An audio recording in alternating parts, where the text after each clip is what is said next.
हा सत्संग संत रामपालजी महाराजांचा असून मराठी भाषिक भक्त समाजास सहज समजावे म्हणून हिंदी भाषेतून मराठी भाषेत रूपांतरित करण्यात आलेला आहे.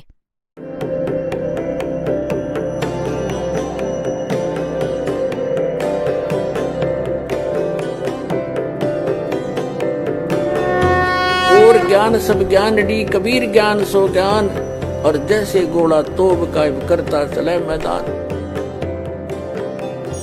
जगद्गुरु तत्वदर्शी संत रामपालजी महाराजांचे अमृत वचन सर्व पवित्र धर्मांच्या व पवित्र शास्त्रांच्या आधारावर. पवित्र कुराण शरीफ आणि कुराण मजीदमध्ये बस नावाचं अंतर आहे, जशास तसं अक्षर आहे. ओळीमध्ये सुद्धा फरक नाहीये.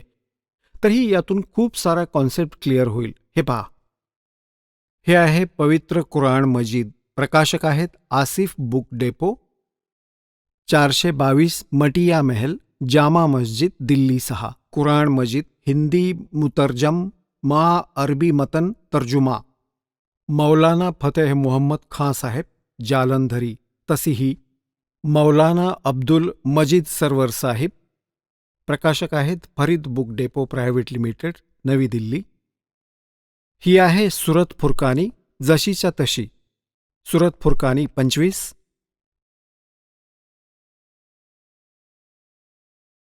आणि हे कुराण मजीद पृष्ठ 576 वर. हे पहा, हे जसेच्या तसे आहे, यात काही फरक नाहीये. ही अरबी भाषा उर्दूमध्ये लिहिली आहे आणि हीच अरबी भाषा हिंदी देवनागरी लिपीमध्ये लिहिली आहे. ही 52वी आयत तुम्हाला दाखवतो. फला तुतिअन काफिरीन न जाहिदम बिही जिहादन कबीरा. त्यात कबीरन लिहिलं आहे, केवळ इथे कबीरा लिहिलं आहे. तर आपण याला कबीर म्हणू, सरळ कबीर. तो कबीर अल्लाह आहे. आता आपण याच्यातून एवढंच पाहणार आहोत. आता आपण परत पवित्र कुराण शरीफमध्येच पुढे जाऊया. याच्यात फक्त एवढाच कॉन्सेप्ट क्लिअर करायचा होता. कबीरन म्हणा वा कबीर म्हणा वा कबीरा म्हणा,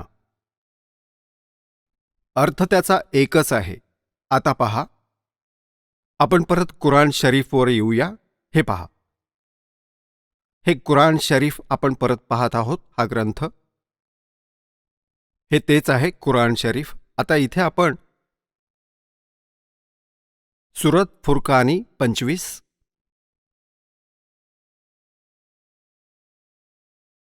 पृष्ठ क्रमांक 604 वर, आणि ही इथे खाली आहे 52वी आयत.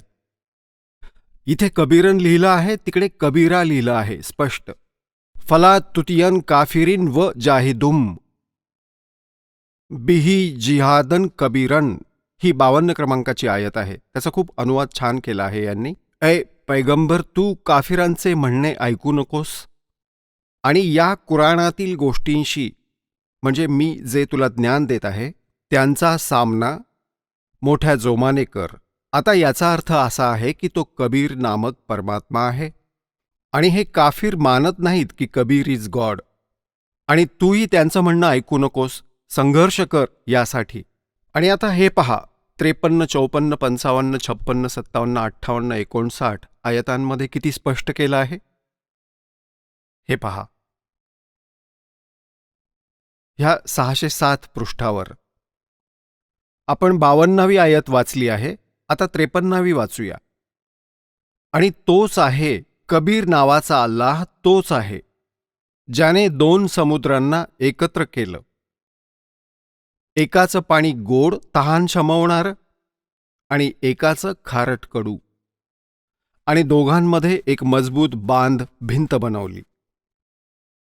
आता 54 वाचू, ही 53वी पूर्ण झाली.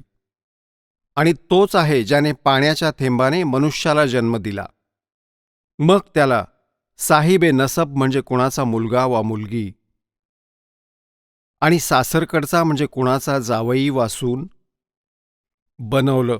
आणि तुमचा परवरदिगार म्हणजे पहा, स्पष्ट केलं आहे. कुराण शरीफचं ज्ञान देणारा अल्लाह हजरत महम्मदला म्हणत आहे की तुझा परवरदिगार कोणतीही गोष्ट करण्यास सक्षम आहे. सतगुर जो चावे सो करही, 14 कोट दूत जमडर ही. आणि काफिर अल्लाहशिवाय अशांना पूजतात, अल्लाहशिवाय अशांना पूजतात जे ना त्यांना नफा मिळवून देतात आणि ना त्यांना नुकसान म्हणजेच अन्य देवतांना पूजतात. त्यांना ना लाभ देऊ शकतात नाही त्यांची हानी करू शकतात. ते काफिर आहेत. आणि काफिरांनी तर त्या परवरदिगाराला पाठ दाखवली आहे, तोंड फिरवून आहेत. आता 55वी वाचली, आता 56. ए पैगंबर, आम्ही तुला आनंदाची बातमी द्यायला आणि फक्त अजाबची भीती दाखवायला पाठवलं आहे.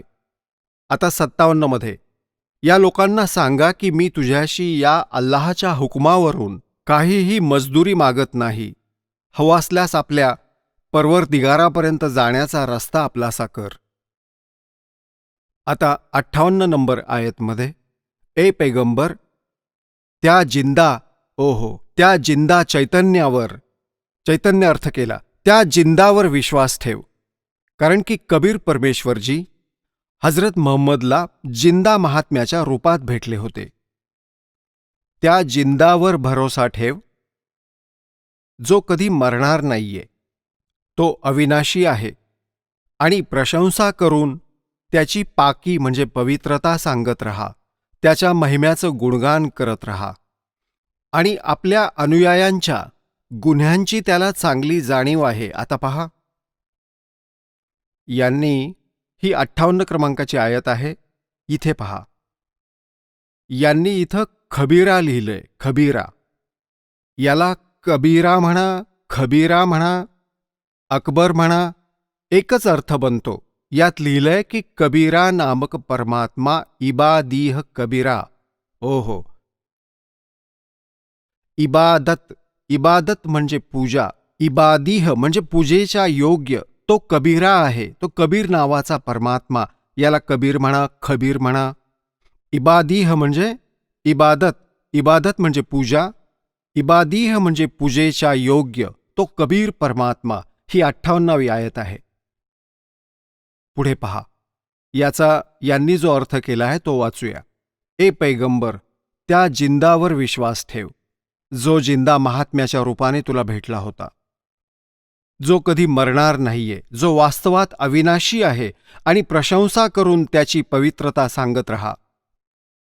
आणि आपल्या अनुयायांच्या गुन्ह्यांची म्हणजे आपल्या भक्तांच्या पापांचा तो नाश करतो. इथे यांनी कबीरचा अर्थ मोठा असा केला आहे. मोठा, जास्त म्हणा, मोठा म्हणा, खूप म्हणा. खबरदार आहे म्हणजे माहिती आहे, तो नष्ट करतो. आणि या 59मध्ये तर कमाल केली आहे.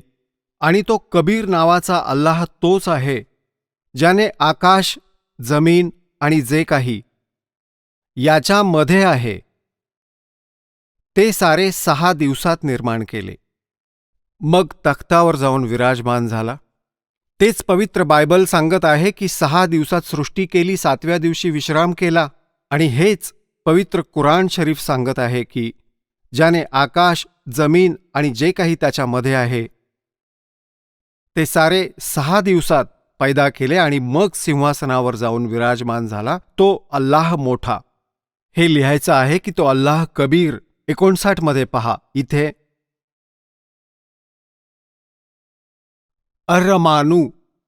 अर्रमानू फसअल बिही खबीरन. आता या खबीरनचा अर्थ यांनी मोठा केला की तो अल्लाह श्रेष्ठ, अल्लाह कबीर. इथं लिहायला हवं होतं की अल्लाह कबीर आहे. हे पहा. आता आपण 59वर येऊया. ज्याने आकाश, जमीन आणि त्यांच्यामध्ये जे काही आहे ते सर्व 6 दिवसात निर्माण केलं, मग सिंहासनावर जाऊन विराजमान झाला, तो अल्लाह कबीर. अल्लाह कबीर लिहायला हवं होतं. तो अल्लाह कबीर. यांनी अल्लाह बडा असं केलं. तो अल्लाहू अकबर आहे. हे म्हणतात तो अल्लाहू अकबर आहे. कबीर मोठा आहे, रेहमान आहे, दयाळू आहे.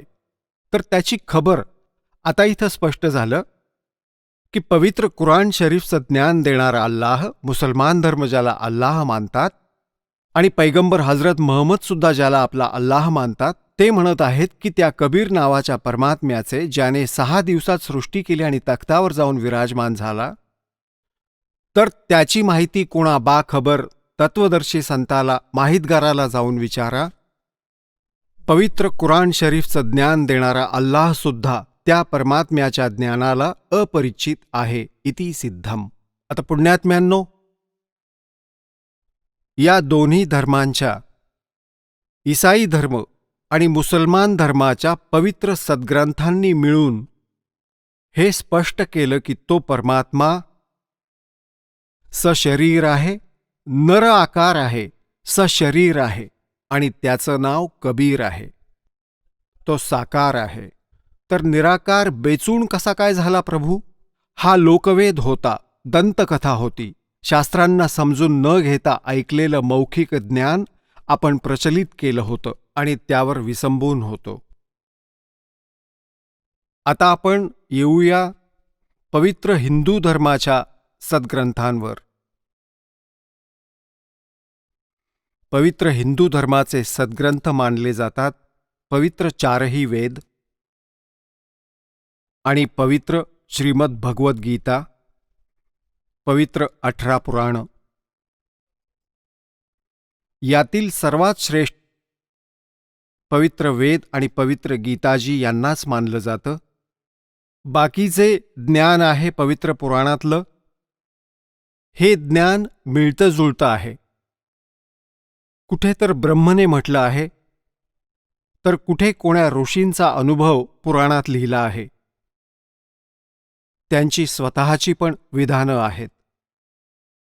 तर वेदांचं ज्ञान आहे ते पूर्ण परमात्म्याने या ब्रह्मला दिलं होतं, त्याच्या अंतःकरणात फीड करून दिलं होतं. ते निर्मळ, पूर्णतः निर्मळ ज्ञान आहे, स्पष्ट ज्ञान आहे.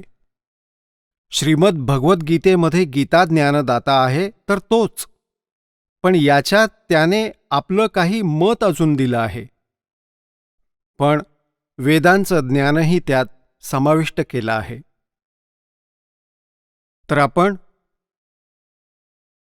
आपल्या पवित्र वेदांमध्ये पाहिलं पाहिजे की परमात्मा कसा आहे. आणि आजपर्यंत जितके ऋषी महर्षी झाले आहेत ते सर्व हेच सांगतात की आम्ही वेदांचे जाणकार आहोत, आम्ही वेदांचा अभ्यास केला आहे आणि वेदांमध्ये परमात्मा निराकार लिहिला आहे, जेव्हा की वेदांमध्ये परमात्मा साकार आहे, मनुष्य सदृश्य आहे असं लिहिलंय.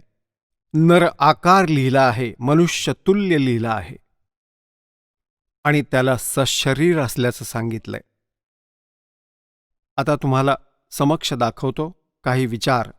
पुण्यात्म्यांनो, आत्तापर्यंत आपल्याला अनेक ऋषी, नकली महर्षी, मंडलेश्वरांनी मूर्ख बनवून ठेवलं होतं. ते केवळ संस्कृत भाषेला अवश्य जाणून होते, परंतु आध्यात्मिक ज्ञानापासून पूर्णपणे अपरिचित होते. आणि कारण काय होतं की आपण मूर्ख का बनून राहिलो? कारण आपण संस्कृत भाषेला अपरिचित राहिलो. आपले पूर्वज ते अशिक्षित होते आणि शिक्षण ग्रहण करायचा अधिकार केवळ एकाच वर्गाला होता, एकाच वर्णाला होता, ब्राह्मण वर्णाला. आता त्यांनी जसं ज्ञान समजलं, वेदांना वाचलं आणि त्याचबरोबर स्वतःचा अनुभव मिसळून आपल्या पूर्वजांना सांगितला आणि त्यांनी तो अंतिम मानला की परमात्मा निराकार आहे. आणि या ब्राह्मणांना ते समजलं नाही. पंडित ऋषींचे वेद ते समजू शकले नाहीत. का समजू शकले नाहीत? कारण की त्यांना तो तत्वदर्शी संत भेटला नाही, जो गीतेतील अध्याय 4 मधील श्लोक 34 मध्ये ज्याच्याकडून ज्ञान जाणून घेण्यास सांगितलं आहे की परमात्म्याविषयी ज्ञान तोच सांगू शकतो. असंच पवित्र यजुर्वेद अध्याय क्रमांक 40 मधील श्लोक क्रमांक 10 पासून 13 पर्यंत हेच स्पष्ट केलं आहे की कोणी परमात्म्याला संभवात म्हणजे जन्म घेणारा म्हणतो, उत्पन्न होणारा मानतो, साकार श्रीकृष्ण आणि राम यांच्या स्वरूपात उदाहरणासाठी. आणि कोणी तो निराकार आहे असं सांगतो, तो जन्मच घेत नाही. हा परमात्मा साकार आहे, निराकार आहे, हे ज्ञान, ही माहितीसुद्धा तत्वदर्शी संत सांगेल, त्यांच्याकडून ऐका. आणि मग हे सांगितलं आहे की 10 पासून 13 पर्यंत 11, 12, 13 मध्ये हे स्पष्ट केलं आहे की कोणी ज्याला अक्षरज्ञान झालं आहे कोणत्याही एका भाषेविषयीचं तर त्याला विद्वान म्हणू लागतात, आणि ज्याला ज्ञान नाहीये, अक्षरज्ञान नाहीये, त्याला अविद्वान म्हणून टाकतात. विद्वान आणि अविद्वानाची परिभाषा सुद्धा तो तत्वदर्शी संत सांगेल ती ऐका. आज हा दास तो तत्वदर्शी संत आहे जो परमात्म्याच्या दयेने या ज्ञानाशी परिचित झाला, आणि हा दास सांगेल की विद्वान कोणाला म्हणतात. विद्वान कबीर परमेश्वर होते.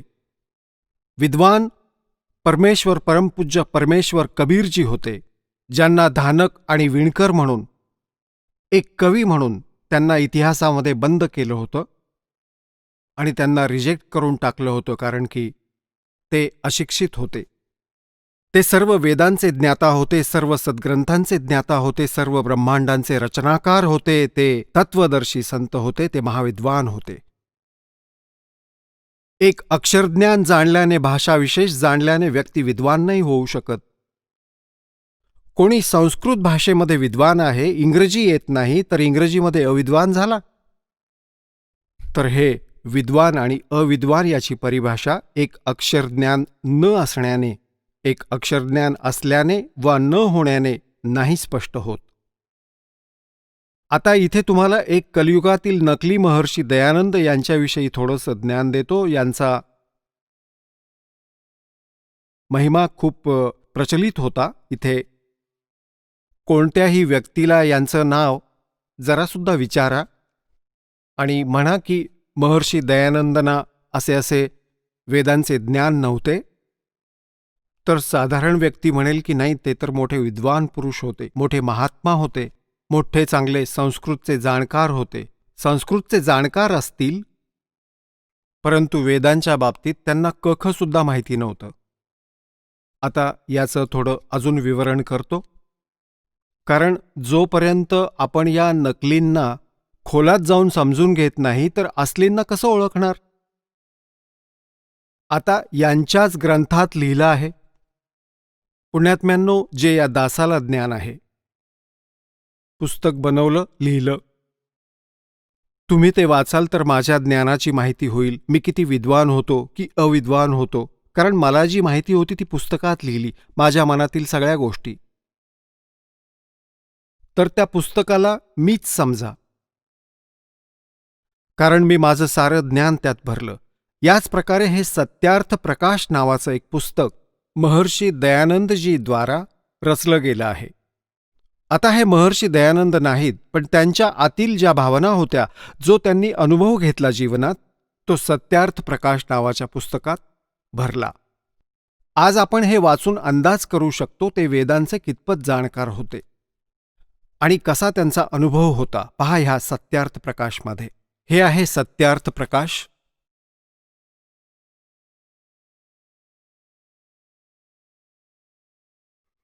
आणि हे आहेत महर्षी दयानंद. आता पहा, त्यांच्या या चित्राला पाहून माणूस बुडून मरेल यांच्यावर. मोठे विद्वान होते, मोठी साधना करत असेल. आता यातील ज्ञान दाखवतो तुम्हाला. हे कुठून छापलं आहे? हे आहे सत्यार्थ प्रकाश. याच्याविषयी काय लिहिलं आहे की वेद आदी विविध सत्शास्त्र प्रमाणे समन्वितः. वेद आदी विविध सदशास्त्रांमधील प्रमाणांच्या आधारे याची रचना केली आहे. कुणी केली आहे? श्रीमद परमहंस परिव्राजक आचार्य.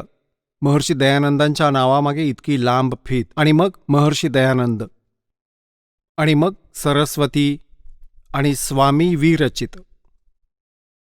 आता याची फीत एवढी लांबलचक. श्रीमद परमहंस परिव्राजकाचार्य महर्षी दयानंद सरस्वती स्वामी विरचित. हे स्वामीजींद्वारा लिहिलं गेलं आहे पुस्तक, विरचित आहे. आणि प्रकाशक आहेत वैदिक यतिमंडल दयानंद मठ, दीनानगर, पंजाब इथून. आणि छापलंय कुठे? हे छापलंय कुठे? आचार्य प्रिंटिंग प्रेस, दयानंद मठ, गुहाना मार्ग, रोहतक इथून छापलंय. आता याच्यात तुम्हाला 7व्या समुल्लासात घेऊन जातो. हा आहे सप्तम समुल्लास म्हणजे 7वा समुल्लास. सत्यार्थ प्रकाश आहे. पृष्ठ 154 वर या प्रकाशनाच्या 154व्या पृष्ठावर कुणी प्रश्न केला आहे की प्रश्न ईश्वर साकार आहे की निराकार? उत्तर स्वामी दयानंदांचं की निराकार. आणि 155व्या पानावर स्वतःच मान्य करत आहेत, त्याला साकार आहेत असं सांगतायत. कुणी प्रश्न केला स्वामी दयानंदांना, परमेश्वराची स्तुती, प्रार्थना आणि उपासना करावी की नाही? स्वामी दयानंद म्हणतात केली पाहिजे. तर प्रश्नकर्ता म्हणतोय स्तुती वगैरे करून ईश्वर आपला नियम सोडून स्तुती प्रार्थना करणाऱ्याची पापे नष्ट करेल काय? म्हणजे कोणी साधना भक्ती करेल तर भगवान त्याचे पापनाशन करेल का? स्वामीजी म्हणतात की नाही, साधना उपासना यामुळे पापनाश होत नाही.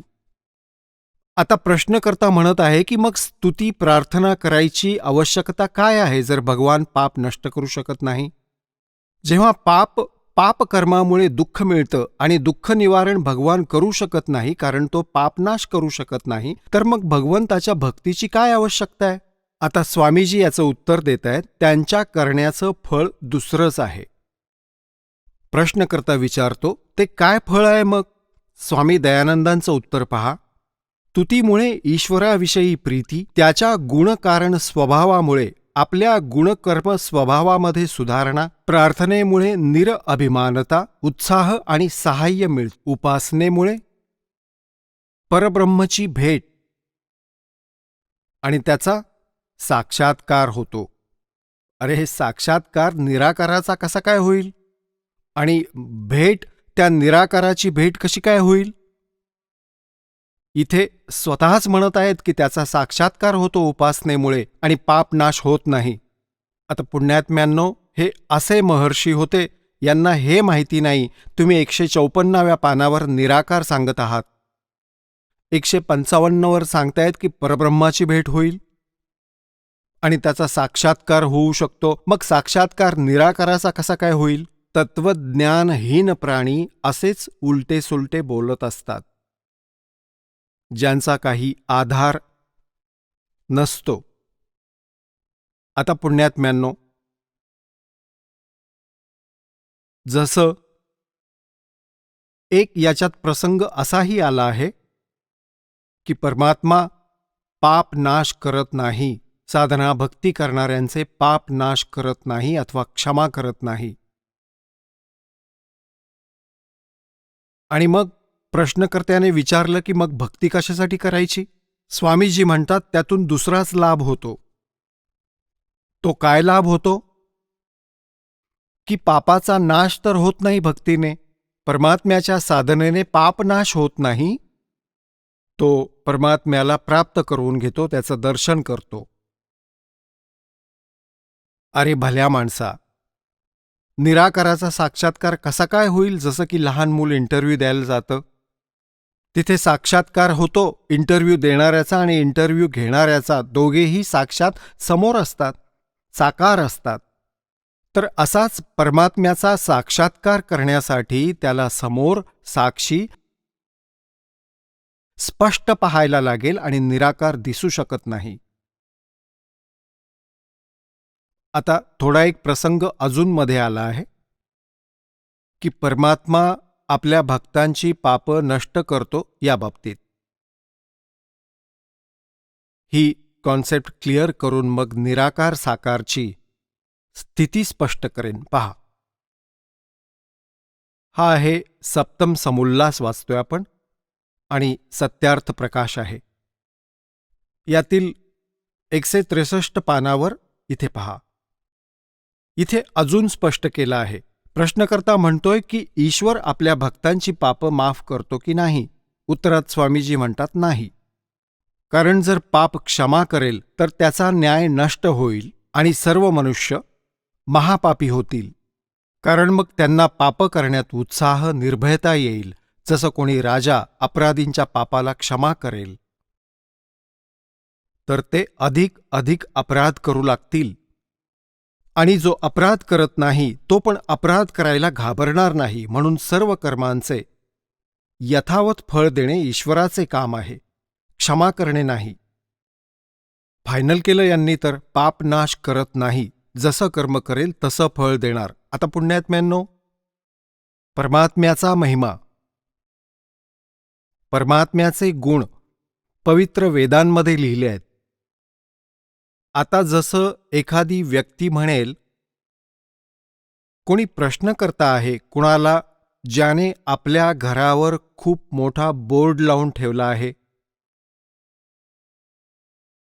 MBBS, MS, आणि त्याला कोणी विचारत असेल की काय औषध खाल्ल्याने रोग नष्ट होऊन जाईल, आणि तो समोरचा जो इतका लांबलचक बोर्ड लावून बसला आहे दुकान उघडून डॉक्टरकीचं, तर तो असं म्हणेल की नाही, औषध खाल्ल्याने रोग नाश होत नाही. आता समोरचा म्हणेल की मग औषध खायची आवश्यकता काय आहे जर रोग जाणार नाहीये, रोगच बरा होणार नाहीये. तर तो समोरचा नकली डॉक्टर वैद्य उत्तर काय देतो की औषध खाल्ल्याने रोगाचा तर नाश होणार नाही, पण पैलवान बनशील. तर काय तो डॉक्टर आहे? काय तो वैद्य असू शकतो? तो तर कोणी घोटाळेबाज बसलाय नकली बोर्ड लावून, जो असे शब्द बोलेल की औषध खाल्ल्याने रोग नष्ट होत नाही, आणि मग औषध खाल्लंही पाहिजे. कशासाठी? काय लाभ आहे? तर पैलवान बनशील. रोग नाश होत नाहीये, मृत्यू येईल, पैलवान कसा होणार मग? तर असं होतं. दुसरं उदाहरण देतो आपल्याला की जसं कुणी बोर्ड लावून ठेवला आहे की ठोक साबण विक्रेता, आणि साबणाने सगळं दुकान भरून ठेवलं आहे त्याच्या साबणांच्या वड्यांनी, आणि त्याला कोणी विचारतो की साबण कपड्यातला मळ काढून टाकेल, तर तो समोरचा दुकानदार असं म्हणेल की नाही, साबण लावला तर पाहिजे पण तो कपड्यातील मळ नाही काढणार. समोरचा स्वाभाविक गोष्ट आहे म्हणेल, प्रश्न करेल की मग साबण वापरायचा लाभ काय? जेव्हा साबण कपड्यातील मळ काढून टाकू शकत नाही तर काय उपयोग आहे तो साबण वापरण्याचा? काय लाभ आहे? आणि मग तो नकली उत्तर देतो की कपड्याला मजबूत बनवेल. साबण कपड्याचं पाप मळ नाश नाही करणार, पण मजबूत बनवेल. काय ती व्यक्ती साबणाशी परिचित आहे? यावरून सिद्ध होतं की त्याने लाकडाचे तुकडे भरून ठेवलेत सगळे, आणि मूर्ख बनवतोय दुनियेला त्यांना कागदात बांधून. तर हा सिद्धांत होता महर्षी दयानंद सरस्वतींचा, जे आर्य समाजाचे प्रवर्तक म्हणवले जातात. याला कखचाही पत्ता नव्हता वेदांचा आणि भगवंताचा. आता यजुर्वेदात स्वतः अनुवाद करत आहेत आपल्या हस्तकमळातून, आणि यजुर्वेदात जो वेद आहे ते तर परमात्म्याचं विधान आहे, परमात्म्याचे गुण आहेत त्यामध्ये की तो असं करतो. आणि ज्याने वेदांच्या विरुद्ध आपले सिद्धांत सांगितले आहेत तो अज्ञानी व्यक्ती होता, तो वेद ज्ञानहीन होता. आता पहा, वेद याला प्रमाणित करतील की परमात्मा घोर पापांचा नाश करतो. हे पहा, हा महर्षी दयानंद सरस्वतींद्वाराच केलेला अनुवाद आहे.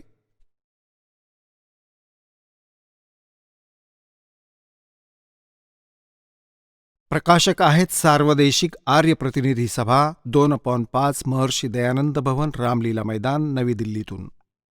यजुर्वेद आर्य भाषा भाष्य संपूर्ण 40 अध्याय महर्षी दयानंद सरस्वती कृत म्हणजेच दयानंदजींद्वारा अनुवादित आहे. मुद्रक आहेत Prince Offset Printers, 1510 Pataudi House, Daryaganj, नवी दिल्लीतून. आता पहा, यजुर्वेदातील 8व्या अध्यायातील 13वा मंत्र स्पष्ट करेल. हा 8मोध्याय आणि 241 पानावर 8व्या अध्यायातील 13वा श्लोक. यात काय लिहिलंय? देव कर्तस्य एनस्य अवजनमसि, मनुष्य कर्तस्य एनस्य अवजनमसि, पितृ कर्तस्य एनस्य अवजनमसि, आत्म कर्तस्य एनस्य अवजनमसि. अनस्य घोर अनस्य माने अपराध के अपराध यानी घोर पाप के भी अवैध जन्म। आता तुम्हाला याचं इथे दाखवतो 242 पानावर ह्याचा केलेला अनुवाद. हे 242 पृष्ठ आहे. हे सर्वांवर उपकार करणारे मित्र तुम्ही. आता इथे यांनी मित्र असा शब्दप्रयोग केला आहे. आपण परमेश्वर असं नाही लिहिलं, कारण यांना माहिती होतं वेदांना वाचणारा माझ्यावर पूर्ण विश्वास ठेवेल आणि मी इथे लिहून टाकीन की मित्र, तर तो असं समजेल की मित्राच्या बाबतीत लिहिलं आहे, भगवंताच्या बाबतीत नाही, आणि याला वाचल्यासारखं करून पुढे जाईल. तुम्ही दान देणाऱ्याच्या अपराधांचे अवजनम, एनस म्हणजे अपराध, अवजनम म्हणजे विनाश करणारे, मनुष्यकृतस्य साधारण मनुष्यांद्वारा केले गेलेले, एनसहा म्हणजे अपराधांचा, अवयजनम म्हणजे विनाश करणारे आहात. पितृकृतस्य पित्याने केलेले, एनसहा म्हणजे अपराधांचे, इथे अपराध लिहायला हवं होतं, विरोधाचरण लिहिलंय. चांगल्या प्रकारे हरण करणारे आहात, नाश करणारे आहात. स्वतः केलेल्या एनसहा म्हणजे पापाचे, एनसहा म्हणा, एनसहाचा अर्थ पाप म्हणा, एनसहाला अपराध म्हणा, एनसहाचा अर्थ पाप किंवा अपराध दोन्ही म्हणा. एनसहा म्हणजे पापापासून दूर करणारे, अवयजनम म्हणजे नाश करणारे, अवयजनम, अवयजनम म्हणजे विनाश करणारे. एनस एनसहा अधर्माहून अधर्म म्हणजे घोर पाप करणारे, अवयजनम म्हणजे नाश करणारे आहात. हे जाणणारा मी, जो जे काही अधर्म आचरण करतो किंवा करेन, अजाणतेपणी जे काही करत असेन किंवा करतो, त्या सर्व एनसहा म्हणजे अपराधांचे, पापांचे, दुष्टाचरण नाही, पापांचे तुम्ही अवयजनम म्हणजे नाश करणारे आहात. आता इथे मित्र शब्द लिहिला यांनी, इथे परमात्मा नाही लिहिलं, तुम्हाला मूर्ख बनवण्यासाठी. आता पहा यांच्याच शब्दात. आता याच महर्षी दयानंदजींनी सत्यार्थ प्रकाशच्या प्रथम समुल्लासात भगवंताच्या नामाची व्याख्या केली आहे, विवरण दिलं आहे. त्यामध्ये तुम्हाला दाखवतो मित्र म्हणजे परमात्मा असा होतो. हे पहा यांच्याच शब्दात. हा आहे प्रथम समुल्लास आहे आणि पृष्ठ क्रमांक 18 सत्यार्थ प्रकाश, पृष्ठ क्रमांक 18. इथे पहा यांच्याच विचारात महर्षी दयानंदजी लिहित आहेत, जो सर्वांवर स्नेह करेल, सगळ्यांनी प्रेम करण्यायोग्य आहे, तो आहे परमेश्वर. सगळ्यांचा खरा मित्र आहे. यावरून परमेश्वराचं नाव मित्र आहे. तर जिथे यांनी मित्र शब्द लिहिला आहे तिथे आपण वाचू हे परमेश्वर, आपण, बस अशी साधी गोष्ट आहे. आता मित्र म्हणजे इथे यांनी लिहिलं सर्वांवर उपकार करणारे मित्र तुम्ही. यजुर्वेदातील 8व्या अध्यायातील 13व्या मंत्रामध्ये अनुवादात गडबड करण्याचा प्रयत्न केला आहे की वाचणारा असं समजेल की हे तर मित्राच्या बाबतीत लिहिलं आहे, भगवंताच्या बाबतीत नाही. असाच आपल्याबरोबर जसा आपला आणि आर्य समाजातील आचार्यांचा सन 2004 पासून वादविवाद चालू होता. वर्तमानपत्रात जाहिरातींच्या माध्यमातून आम्ही लिहित होतो आणि तेही उत्तर देत होते.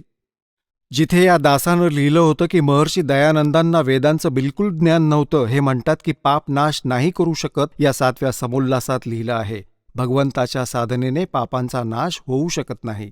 जेव्हा की यजुर्वेद अध्याय क्रमांक 8 मधील श्लोक क्रमांक 13 मध्ये स्पष्ट लिहिलंय की भगवान घोर पापांचा विनाश करतो. त्यांनी उत्तर दिलं होतं की रामपाल खोटं बोलत आहेत.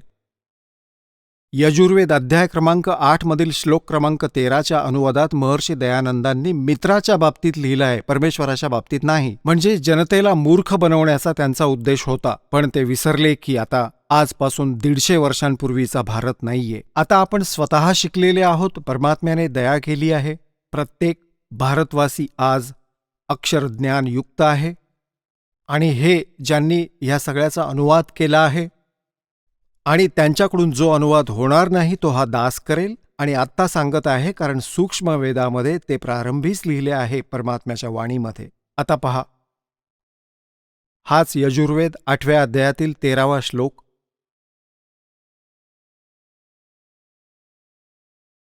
अष्टमोध्याय.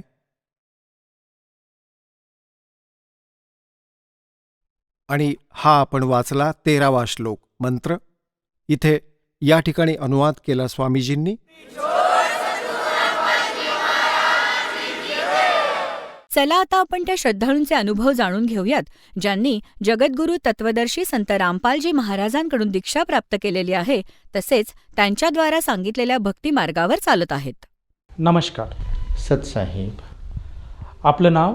मी विजय दयाराम परदेशी, ऑनर्स फॅक्टरी वरणगाव, तालुका भुसावळ, जिल्हा जळगाव, महाराष्ट्रामधून. आपला व्यवसाय?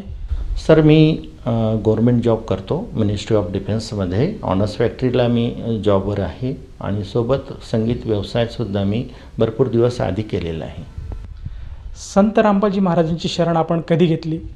सर, मी 3 जून 2013 रोजी संत रामपालजी महाराजांची दीक्षा घेतली. संत रामपालजी महाराजांची दीक्षा घेण्या अगोदर आपण व आपला परिवार कुठली भक्ती साधना करत होतात? सर, विषय थोडासा मोठा असल्यामुळे तरी मी थोडक्यात सांगण्याचा प्रयत्न करेल. मी लहानपणापासूनच वडिलांच्या सोबत, वडील स्वतः एक वारकरी संप्रदायातून असल्यामुळे आम्ही शेगाव संस्थांची वारी ही लहानपणापासूनच करत होतो. जवळजवळ मला लक्षात येते तोपर्यंत मला सांगू शकतो की जवळजवळ 20-22 वर्ष आम्ही पायी शेगावला गेलेलो आहे. आणि शेगाव महाराजांचे जे आपले गजानन महाराज आहेत शेगाव संस्थेचे, तर त्यांच्यामार्फत तिथे आम्ही जेव्हा भक्ती साधना करत असताना त्यांच्या संस्थेतून आम्हाला स्वतः चरणपादुका बाबांच्या मिळालेल्या होत्या. त्यांच्याबरोबर आम्हाला दिंडीचे जे साहित्य आहेत, मृदुंग, टाळ, या सगळ्या गोष्टीचा आम्हाला तिथून संस्थेतून आम्हाला पुरस्कार म्हणून पण मिळालेला होता. आम्ही गजानन महाराजांची भक्ती करत असताना सोबत जेव्हा त्यांच्या मंत्राचा किंवा त्यांच्या साधनेचा आम्ही पूर्ण स्वतः करत असताना अजून आमचा शोध जो आहे भगवंताच्या प्रती असल्यामुळे आणि वेगवेगळ्या संतांच्या सोबत आमचं येणं आणि सहवास असल्यामुळे कलावंत नात्याने, तर आम्ही गुलाबबाबांच्या संस्थेमध्ये सुद्धा आम्ही अटॅच होतो. तिथेच बाजूला काटेलधाम हे आहे आणि त्या काटेलधाममध्ये संत गुलाबबाबांचा आश्रम आहे. त्या गुलाबबाबांच्या आश्रमामध्ये सुद्धा आम्ही तिथून अटॅच होतो. गुलाबबाबा स्वयं आमच्या घरात यायचे, आमच्या घरी येऊन ते पूर्ण उपदेश करायचे, कीर्तन सत्संग चालायचे आमच्या घरामध्ये. त्यानंतर संत गजानन महाराजांची सुद्धा पालखी आमच्या ऑनर्स फॅक्टरी वरणगाव इथे आलेली आहे. फार मागच्या 30 ते 35 वर्षाआधीची हा काळ आहे.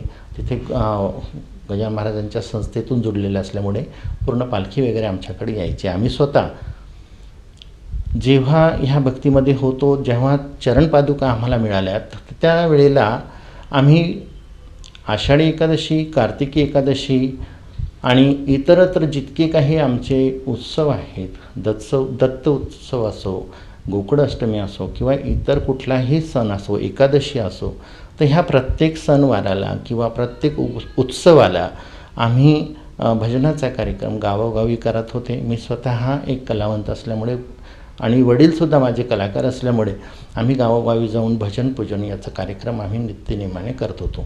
इतक्या साधनेमध्ये सुद्धा करत असताना पुढे जेव्हा आम्हाला लक्षात येतं आहे की आम्ही गजानन महाराजांची साधना करतो आहे, गुलाबबाबांची साधना करतो आहे आणि संतांचा सहवास मला लाभत असल्यामुळे मला इतर पंथांचीसुद्धा फार लवकर ओळख झाली. ज्यामध्ये आपण आताचे जे करंटमध्ये जे आम्ही सांगतो की जे रघुवीर समर्थ जो काही पंथ चाललेला आहे बैठकचा, तर त्या पंथामध्ये सुद्धा मी बरेचसा काळ तिथे मी अभ्यास केलेला आहे. त्यानंतर मी जिल्हा जळगावमधून जिथे माझं वास्तव्य आहे तिथे जवळच एक रामद्वारा म्हणून एक पंथ चालवला जातो. त्या पंथाचे प्रवर्तक संत सुखरामजी महाराज म्हटले जातात. तिथे सत्स्वरूपी राम या भक्तीस तिथे सांगितली जाते. जी 10वा द्वार किंवा 10वा द्वार जे आहे दशमद्वार याची भक्ती तिथे सांगितली जाते. तर ती भक्ती करण्याचा मंत्र जो आम्हाला मिळाला त्याच्यामध्ये आम्ही जवळजवळ 7 ते 8 वर्ष आम्ही साधना केली आणि जे मंत्र आम्हाला मिळालेले होते ते राम राम राम राम राम राम श्वासाने आतमध्ये घ्यायचे आणि तेच राम राम राम राम श्वासाने पुन्हा बाहेर टाकायची अशा पद्धतीची भक्ती आम्ही जवळजवळ 7 ते 8 वर्ष वडिलांच्या सोबत राहून केलेली आहे. जसं की तुम्ही सांगत आहात की तुम्ही निरनिराळ्या प्रकारच्या संतांची भक्ती स्वीकारली, त्यांचं मार्गदर्शन घेतलं, तर ह्या मार्गदर्शनामध्ये आणि या भक्ती साधनेतून आपल्याला कुठल्या प्रकारचा लाभ मिळाला? मी यामध्ये तर फार सिरियस आहे, कारण की लाभ हा जो प्रकार आहे याच्यामध्ये मला तर चीड आहे या शब्दाच्या. कारण की जीवनामध्ये फक्त मी एवढी साधना करत असताना फक्त हानी इतकंच मला मिळालेलं आहे.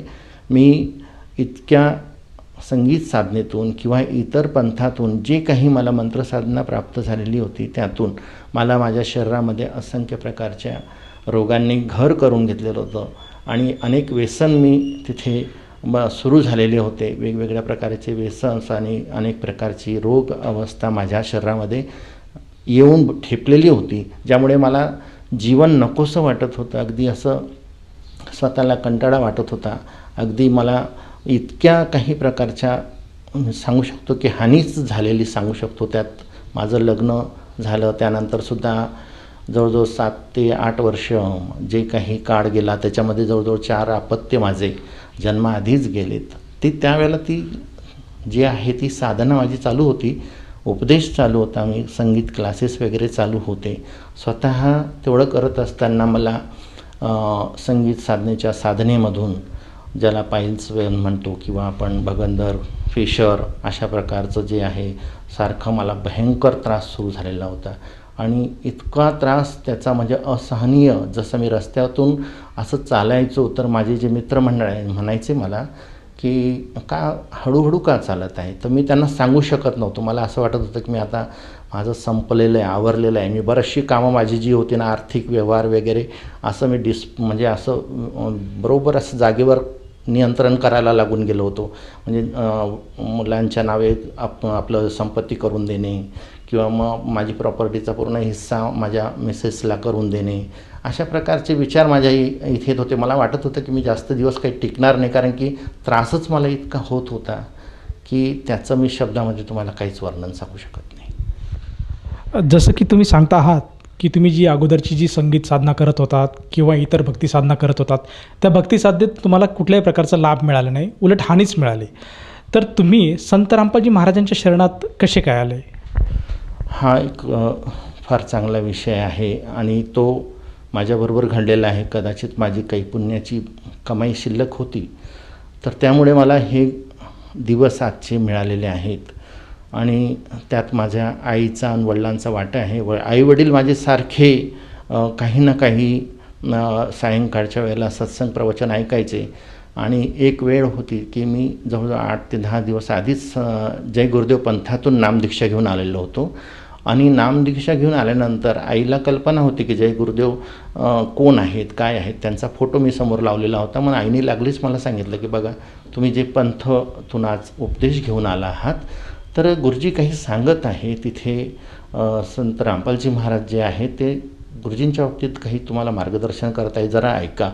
तर मी लागलीच तिथे धावलो, कारण की गुरुजींचं नाव घेतलं आणि जय गुरुदेवचं नाव घेतल्याबरोबर मी धावलो, पाहिलं तर गुरुजी सरळ सरळ वाचून दाखवत होते तुलसी रामायण ह्या ग्रंथातून की 5 नाम काल के जानो, तब दानी मन शंका आणो. तर मला तिथे इतका मोठा शॉक लागला की मी आधीच इतका शोध करून करून इथपर्यंत पोहोचलो. आता शेवटी कुठं वाटत होतं की आता ठीक योग्य जागेवर आलो.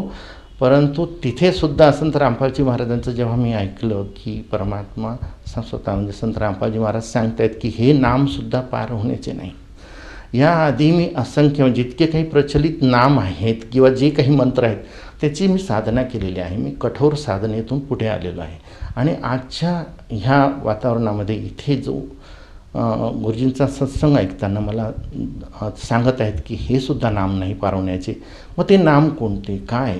मग मी त्या दिवसापासून गुरुजींचा सत्संग मात्र एकानंतर एक कंटिन्युअस नॉनस्टॉप ऐकत गेलो. ज्या दिवशी मी ऐकू शकत नव्हतो त्यावेळेला मी रेकॉर्डिंग करायचे. आमच्या भगतमती म्हणजे आमच्या माई ज्या आहेत त्या रेकॉर्डिंग्स करून मला ते सत्संग ऐकत होते. आणि अशा प्रकारे एक एक एक एक कन्सेप्ट जी काही मी साधना करत आलो, जे काही मी नाम जप केले, ज्या देवतांवर मी अपरंपार भक्ती केली, अपरंपार विश्वास ठेवला की हे मला पार करून घेऊन जातील, किंवा संगीत साधनेमध्ये मला जे वाटत होतं की मी ही पार होण्याचीच भक्ती करत आहे, तिथूनसुद्धा मला थार नाही किंवा माझा पार होणे शक्य नाही, पुन्हा मला ह्या लोकात यावंच लागेल, इतकं काही सांगत असताना मात्र आता माझी पायाखालची जमीन निघून गेलेली होती. आणि मग मात्र मी गुरुजींचा सत्संग नियमाने ऐकायला लागलो. आणि नियमाने ऐकत असताना ज्या वेळेला माझ्या सगळ्या कन्सेप्ट क्लिअर झाल्या, त्या संगीताच्या असो किंवा नामाच्या बाबतीच्या असो, तर ज्या वेळेला मी गुरुजींचं एक एक सत्संग जेव्हा मी पुराव्यासहित चेक केले, अगदी जे ते काही सांगत होते त्यापासून ज्या नामाच्या बाबतीत सांगत होते किंवा ज्या 3 देवतांच्या भक्तीच्या बाबतीत सांगत होते, त्याचं पूर्ण मी विवरण आपल्या आध्यात्मिक ग्रंथातून किंवा आपले जे काही यथार्थ ग्रंथ आहेत ज्यातून ते ज्ञान देत होते, ते स्वतः मी विकत आणून मी ते सगळं चेक केलं, क्रॉस चेक केलं. मला कुठेही त्यात शंका राहिली नाही. आणि अशा ह्या सगळ्या शंका क्लिअर केल्यानंतर मात्र मी गुरुजींना शरण जाणे पसंत केलं. आणि मग नंतर आम्ही सर्व परिवार गुरुजींच्या शरणकडे निघायचं असं ठरवलं. तुम्ही संत रामपालजी महाराजांची दीक्षा घेतल्यानंतर तुमचा जो संतांचा जो शोध होता किंवा पूर्ण नामाचा शोध होता तो पूर्ण झाला का? हो, माझा संताचा शोध संपला.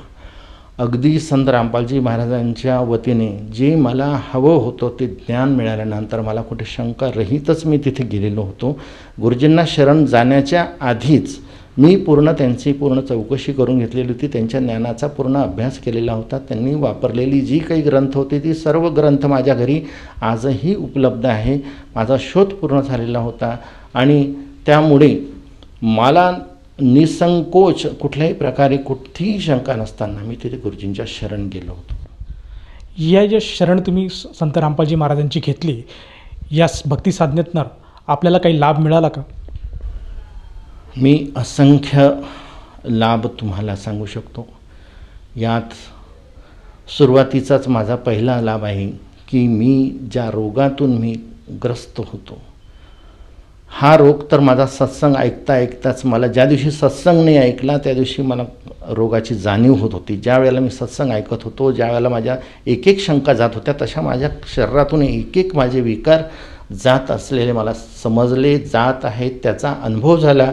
आणि संत रामपालजी महाराजांची नामदीक्षा घेतल्यानंतर तर मात्र हे केव्हा निघून गेले याचा मला कधी पत्ता लागला नाही. आणि जे काही रिपोर्ट्स माझे होते की ज्या मला डॉक्टरनी सांगितलं होतं की तुम्हाला 3-3, 6-6 महिने इथे राहावं लागेल, नंतर तुम्ही व्यवस्थित बरे होऊ शकतात, परंतु मी स्वतः इतका पीडित असल्यावरसुद्धा मी जे संगीत शिक्षणाचे जे क्लास घेत होतो मी त्यांची पर्वा करायचो आणि मी माझ्या शरीराची कधीच पर्वा केली नाही. मी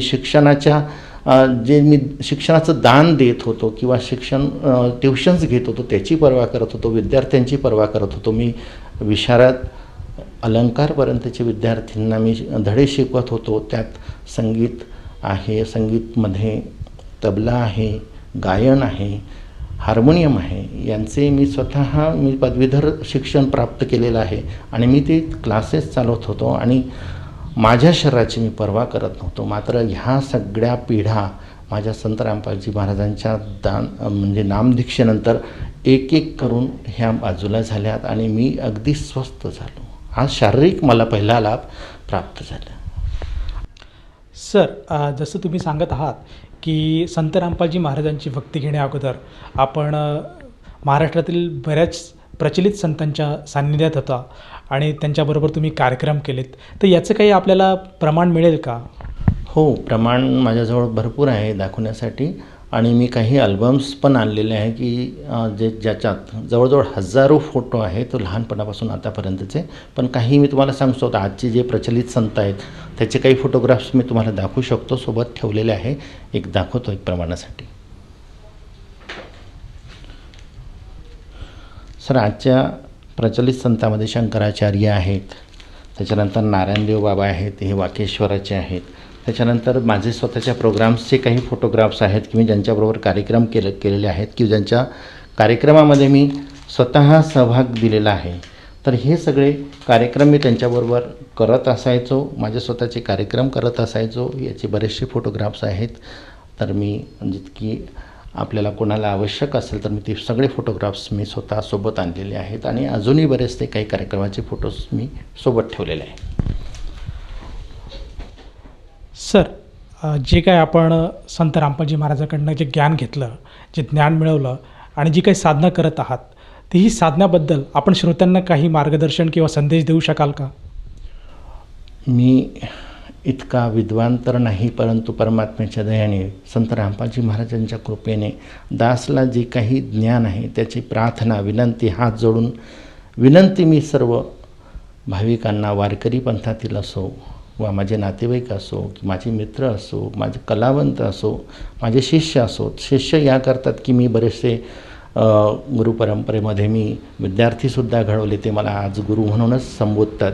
अशा सर्वांना मी आपल्या वतीने, आपल्या चॅनलच्या वतीने हात जोडून प्रार्थना करू इच्छितो की आज पावतर भगवंत प्राप्तीसाठी ह्यासाठी जे काही प्रयत्न दासने केलेले आहे, सगळे प्रयत्न माझे संत रामपालजी महाराजांच्या सत्संगाने मला लक्षात आलेले आहेत की आधीचे प्रयत्न विफल असून आता मला जो भक्तियोग आता प्राप्त झालेला आहे तो यथार्थ मार्ग आहे आणि हा यथार्थ मार्ग सगळ्यांनी मिळून हा करायला हवा. गुरुजी जे आम्हाला प्रमाण दाखवत आहे त्यामध्ये गीता, वेद, कुराण शरीफ, गुरुग्रंथ साहिब, बायबल या सर्व पवित्र धर्मग्रंथांचे जे काही पुरावे आम्ही बघत आहोत किंवा आजच्या पवित्र ग्रंथामध्ये किंवा आजच्या संतवाणीमध्ये जर म्हटलं तर ज्ञानेश्वर माऊलीची मुक्ताई सनद किंवा दासबोध, समर्थांचं दासबोध यामध्ये सुद्धा असंख्य प्रमाण आम्हाला मिळतात की संत रामपालजी महाराज जे कबीर देव किंवा कबीर साहेब हा सगळ्यांचा मालक, मूल मालक असं आम्हाला इथे पुराव्यासहित दाखवत आहे. तेच प्रमाण आमच्या महाराष्ट्रातील संतांनी सुद्धा दिलेले आहेत. खरोखरच यावर एक वेळा तरी आपण पुन्हा विचार करायला हवा. जे आम्ही वारकरी संप्रदायातील जी मंडळी आहेत, जी आज रामकृष्ण हरी, विठ्ठल विठ्ठल किंवा ज्ञानेश्वर माऊली, तुकाराम वगैरे ह्या मंत्राचा सहज जाप करत असतात, उठता बसतात, मुखाने त्याच उच्चारण करत असतात, मी त्या सर्वांना हात जोडून प्रार्थना करू इच्छितो की ज्ञानेश्वर माऊलींनी आपल्या मुक्ताई सनदमध्ये आपल्या धाकटी बहीणला जो उपदेश केलेला आहे तो व्यवस्थित वाचून बघा. 18 अध्यायाची सनद तुम्ही व्यवस्थित चाळा. त्यानंतर शेवटी जे स्वतः ज्ञानेश्वर माऊलींनी कबीर साहेबांच्या बाबतीत तिथे पुरावे दिलेले आहेत की हेची गुह्य ज्ञान नामदेवा लाधले, कबीराने कथिले चारी योगी. आणि ह्या पद्धतीने जे संत आहेत, जे पूर्ण तत्वदर्शी, पूर्ण ब्रह्म आहेत, ते अशी लीला करतात, चारी युगात येऊन आपलं ज्ञान स्वतः येऊन सांगत असतात. याचे प्रमाण स्वतः ज्ञानेश्वर माऊलींनी मुक्ताई सनद या ग्रंथात दिलेलं आहे. त्यानंतर जय जय रघुवीर समर्थमध्ये जे काही आज बैठकीची जी मंडळी आहे त्यांच्या बाबतीतही मी त्यांनासुद्धा प्रार्थना करतो की त्यांनीसुद्धा आपल्या दासांनी दिलेल्या मार्गदर्शनाखाली कवेश्वर स्तवन जो काही प्रकरण आहे त्याला व्यवस्थित अभ्यासा. कवेश्वर स्तवनमध्ये स्वतः रामदास स्वामी आम्हाला उपदेश करत आहे. आता वंदू कवेश्वर शब्दसृष्टीचे ईश्वर, नातरी हे परमेश्वर वेद अवतारी. इथे त्यांनी स्पष्ट केलेलं आहे की तो कबीर जो आहे, कवीश्वर जो आहे, त्याला कवीश्वर म्हणा, कबीर देव म्हणा किंवा कबीर साहेब म्हणा. तर संत रामपालजी महाराज त्यांना कबीर साहेब म्हणतात. तोच वेदामध्ये कबीर देव आणि तेच ते स्वतः कवी ईश्वर म्हणून इथे संबोधलेलं आहे. दासांनीसुद्धा त्याची ओळख आम्हाला दिलेली आहे.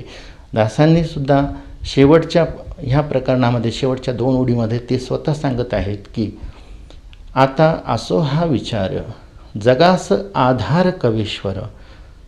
इथे त्यांनी स्पष्ट आपला विचार ठेवलेला आहे. तयासी माझा नमस्कार साष्टांग भावे. म्हणजे ह्या जगाला जर कोणी आधार असेल किंवा जो भगवंत ह्या तारणहार किंवा पालनहार जर असेल तर तो फक्त कबीर देव आहे, त्यालाच माझा दंडवत आहे, असं स्वतः दासांनी ते त्या प्रकरणाच्या शेवटी सांगितलेलं आहे. त्यानंतर दासांनीसुद्धा एका प्रकरणामध्ये, देवशोधन या प्रकरणामध्ये फार महत्त्वाचं मार्गदर्शन केलेलं आहे. त्यात ते स्वतः सांगत आहेत की ब्रह्मा, विष्णू आणि हर त्यासी निर्मिता तोची थोर, तो ओळखावा परमेश्वर नाना यत्ने. इथे दासांनी स्पष्ट केलेले आहे की ब्रह्मा विष्णू महेश यांची जे उत्पन्न करणारी देवता आहे त्यांना ओळखा, तो भगवंत आहे, तो परमेश्वर आहे, खरं त्याची भक्ती करा, असं प्रत्येक गोष्टीमध्ये दासांनी स्पष्ट केलेलं आहे. परंतु आज जी काही आम्ही साधना घेऊन बसलो आहे त्या साधनेमध्ये मात्र स्पष्ट आहे की आम्ही ह्याच 3 देवतांची भक्तीमध्ये आम्ही अडकलो आहोत. दासांचं मार्गदर्शन मात्र बाजूलाच आहे. तर मी सगळ्यांना प्रार्थना करू इच्छितो की जी साधना, संगीत साधना, ज्याला तुम्ही परमात्मा प्राप्तीचा मार्ग समजून करत आहात, तर खरोखरच या साधनेमध्ये सुद्धा परमात्मा प्राप्तीचा मार्ग नव्हे, तर हा काळ लोकाचा मार्ग आहे. इथे सुद्धा जी साधना आम्ही करणार आहोत आमची उपलब्धी फक्त इंद्रलोकपर्यंत आहे, अशा प्रकारचं सत्संग संत रामपालजी महाराजांनी पुराव्यासहित दिलेलं आहे. आणि याचे प्रमाण आम्हाला गरुड पुराणामध्ये सुद्धा मिळतात की आम्ही जी साधना करत आहोत या साधनेच्या उपलब्धीमध्ये आम्ही जास्तीत जास्त त्या लोकापर्यंत, इंद्रलोकापर्यंत जाणार आणि पुन्हा आम्ही 84मध्ये येणार, याचे असंख्य प्रमाण आम्हाला गरुड पुराणामध्ये मिळतात. आपण चाळावे, बघावे. परममोक्षाच्या मार्गासाठी जर आपल्याला यावं असे, प्राप्त करून घ्यायचं असेल तर संत रामपालजी महाराजांचं ज्ञान ऐकावं आणि ते ज्ञान ऐकूनच आपला उद्धार होऊ शकतो. आणि ती जी साधना आहे, ती जी संगीत साधना आहे, ज्याला आम्ही इथे करण्यासाठी मरमर करत आहोत, तिथे मात्र त्याला करण्यासाठी कोणीही तिथे कलावंत नाही. ती आपोआप ते सर्व काही वाद्य, आपले धून जी आहे परलोकाची, ज्याला आपण म्हणतो सतलोकाची धून, तिथे अपने आप बज रही है, आपल्या आप ती वाजत आहे, त्याला कोणी साधक वाजवत नाही आहे. त्या धूनला प्राप्त करायचं आहे. ती कला आम्हाला प्राप्त व्हायला पाहिजे. ती अमर कला प्राप्त झाल्यानंतरच आम्ही अमरमोक्ष किंवा परममोक्ष प्राप्त करू शकतो. आणि यासाठी संत रामपालजी महाराजांचा सत्संग नियमाने आणि परफेक्ट आपल्या सतग्रंथाला पूर्ण पडताळून पाहून पुढे आपल्याला अभ्यास करण्याची फार गरज आहे. जसं की तुम्ही सांगत आहात की संत रामपालजी महाराजांचा मार्ग हा एकमेव मार्ग आहे जो तुम्हाला मुक्तीपर्यंत पोहोचवतो. जर कोणा साधकाला संत रामपालजी महाराजांची दीक्षा घ्यावायची असेल तर तो साधक किंवा ती व्यक्ती ती भक्ती साधना कशी घेऊ शकेल? सर, आपल्या अनेक TV चॅनल्सवर संत रामपालजी महाराजांचा सत्संग चालत असतो. त्या सत्संगाच्या सोबत खाली एक पट्टी चालते. त्या पट्टीवर संत रामपालजी महाराजांचे नंबर्स असतात, आश्रमाचे नंबर्स असतात. तुम्ही तिथे कॉन्टॅक्ट्स करा. तिथे कॉन्टॅक्ट्स केल्यानंतर तुम्हाला तिथून तुमच्या जवळपासच्या नामदीक्षा केंद्राचं तुम्हाला नंबर दिला जाईल आणि त्या नामदीक्षा केंद्रावर तुम्ही संपर्क साधून आपली तिथे नामदीक्षा प्राप्त करून घेऊ शकतात. या भक्ती साधनेसाठी कुठल्या प्रकारचा खर्च येतो? या भक्ती साधने प्राप्तीसाठी किंवा नामदीक्षा प्राप्ती करण्यामध्ये आपला कुठलाही एक प्रकारचा कोणताही 1 रुपया किंवा कुठलाही आपल्या प्रकारे इथे काहीच चार्ज केलं जात नाही. उलट आश्रमाच्या वतीने संत रामपालजी महाराज आम्हाला भक्ती साधनेसाठी लागणारी सगळी काही सामग्री, त्यात जी त्यांची नित्यनियमाची पुस्तक मालिका आहे, काही फोटोज आहे, काही प्रसाद आहे, तर हा टोटली आपल्याला फ्री ऑफ कॉस्ट स्वतः संत रामपालजी महाराजांच्या वतीने दिला जातो. त्यातला कोणताही रुपया आपल्याला खर्च करण्याची गरज नसते. धन्यवाद. धन्यवाद सर. सत्साहेब.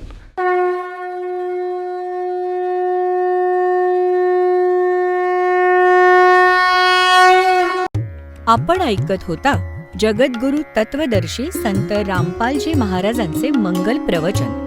निःशुल्क नामदीक्षा प्राप्त करण्यासाठी आणि अधिक माहितीसाठी संपर्क करा 7030303951 7030303952. आमची वेबसाईट आहे www.jagadgururampalji.org.